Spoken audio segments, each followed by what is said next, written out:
Hey, happy Thursday, Myles here at Tactical Hyve. It is live fire day. We're gonna continue off of our dry fire session on Monday and we're gonna continue working on our draw, but we're adding some movement now.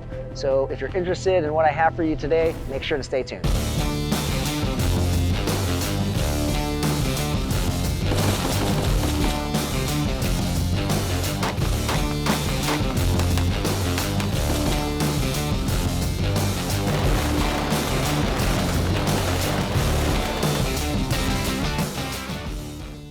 All right, so I have some targets downrange. The setup is not really that important. All you need is a target down about 7-10 yards. It kind of depends on how far you're gonna move as well. It could be closer if you want.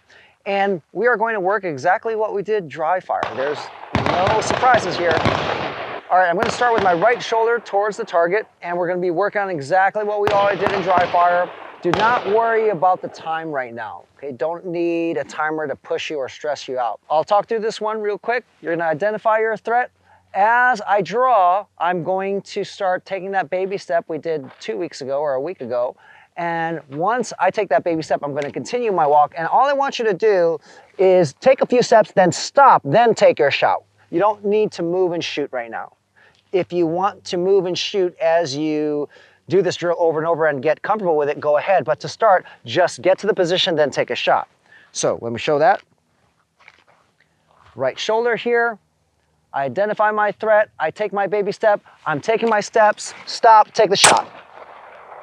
Then figure out the trigger and reholster, okay? We don't need to do more than one shot right now. We're working the footwork. So this is my right foot again, I've identified my threat, I take that baby step we were talking about, take more steps as I draw, get to my shooting platform, then take the shot, okay? Left side here. Here with my left shoulder, everything's the same. Identify my threat, take that step, but that is the precursor to more movement. Get off the X, so to speak. Get off of the line of sight of your potential threat. Stop, then take the shot. Okay? With my back against the target here, you choose which shoulder in practice. Of course, a real situation will dictate if you have to turn right or left. But the idea here is if I'm turning with over my left shoulder here, I'm gonna take that baby step with my left foot, right shoulder, right foot. Then what I want you to do is you can, notice how I'm moving off on angles. I'm not necessarily moving directly to the left or to the right. You can do that. I'm kind of moving on a 45-degree angle. It's really up to you, all right? The main purpose right now is just to get some movement. So I'm not really being nitpicky where or what direction you move. Here, I'm gonna do the same thing. I'm gonna move on a 45-degree angle. I'm gonna look over my left shoulder, so that means I'm gonna move my left foot here. I'm gonna talk this one through. As I draw, I'm moving to a designated place. Stop, get my actual stance, then break a shot. Okay? Other side here. I'm looking at my target over my right shoulder, so that means I'm gonna move my right foot here. I'm drawing as I move to get position, stop, break my shot. Okay? Now, if you're comfortable, you can take 2 shots at the end, okay, as your second level, all right? So maybe from here, I look, I'm presenting out here, or I should say I'm drawing, then 2 shots. And after that, that's a second level. You can try to take shots on the move. Right now, it might not go well for you if you're a beginner and you really have no basis or you haven't learned how to move and shoot yet, but you could potentially do this. I identify my threat, take my step, and as I'm drawing, I'm taking shots to get to my position, okay, while I'm moving into my final position. You don't necessarily need to do that. That is just if you are more experienced, and maybe this is a little too slow, you definitely can do that. But if your shots are going all over the place, I wouldn't recommend it. Just move into your position and take those shots. There are other things you can do to add on to this very simple exercise here. One is you can use your timer because again, that adds a little stress, right?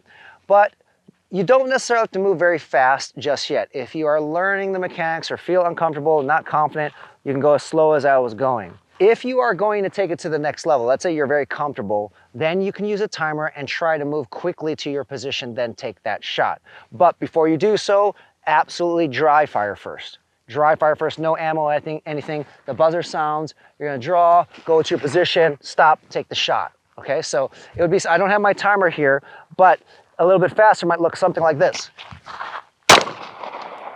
Okay, instead of just walking into position, right? So you can do that, but with live ammo, you absolutely need to be comfortable with your draw and your movement. So do dry fire first and do the dry fire as fast as you can. If you feel confident doing dry fire with these techniques, then add live fire or add ammo, but start off slow, then increase the speed. That timer for a lot of people, it adds stress. So just keeping that in mind, because you might be able to do it without a timer, but when everyone knows they're being timed, or perhaps maybe even you have friends and you're both doing this drill, the idea of competition gets in the way and you may neglect safety habits. So make sure you're aware of that. Lastly, when you're doing this exercise, I recommend that you focus in on your target the entire time, right? So what I mean by that is a lot of beginners, when they look at their target, they're looking at their target right now, but as soon as they draw, they're going to be so focused on the front sight or the red dot that they don't even know where the threat is anymore. So what I'd like you to do is, no matter which direction you're moving, maybe I'm going here, I've identified my threat, keep your eye on the threat, and then if you have to, after your gun is up, then do that focal yo-yo. Change your focus to your front sight. If you're a red dot, if you're an iron sight shooter, then confirm you have your aim there, then take the shot. Or if you're a red dot shooter, you should be target focused the entire time. So just keep that in mind. A lot of beginners will, once they have identified their threat and they begin to move, no longer are they really focusing on the target. It's just kind of this, they're seeing this big target zone, but they're not focusing in on a small spot. You do want to look at your target, because in real life, you need to be focused on the threat. So keep that in mind. Don't build bad habits. When you're doing dry fire and live fire, focus on your target. If you have to focus on your front sight at the very end, do it at the very end. That wraps up today's live fire session. Really simple. It's a progressive add-on to what we covered in the last 2 weeks. This is very helpful for those who have really never done moving and shooting and have never drawn with movement. All these little things that we're discussing, these baby steps, are going to gel and become part of your subconscious. So they're very important. Even though it seems simple, you got to get the reps in. We are going to get more advanced. We are going to be doing moving and shooting, but for now, focus on just the draw. Build confidence in your movement. Start off with the dry fire, going fast, then build the speed with live fire as well. As I talked about, you can begin to experiment with shooting on the move, but really the bare minimum is to get to your position quickly, then take those shots. As always, if you like the video, please give us a thumbs up. If you have any comments, questions, leave them below, and don't forget to subscribe. See you guys next time.